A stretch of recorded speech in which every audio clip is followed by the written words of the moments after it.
रामोसी समाज हा निसर्गावरती प्रेम करणारा समाज आहे, हा झाडा झुडपावरती प्रेम करणारा समाज आहे, हा डोंगर दऱ्यावरती प्रेम करणारा समाज आहे।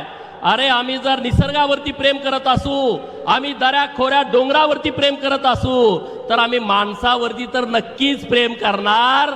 जिथं कुठं माणसाला अडचण येईल तिथं माझा रामोसी समाज मनगटाच्या जोरावरती त्यांना मदत करण्यासाठी नेहमी अग्रेसर असतो, नेहमी पुढे असतो। आणि त्यामुळं साहेब आम्ही इथं तर मी कॉलेजला असल्यापासून भिवडीला येतोय नरवीर राजे नाईक यांच्या जयंतीला, आणि त्या जयंतीचं स्वरूप एवढं मोठं होईल असं कधी स्वप्नात पण वाटत नव्हतं।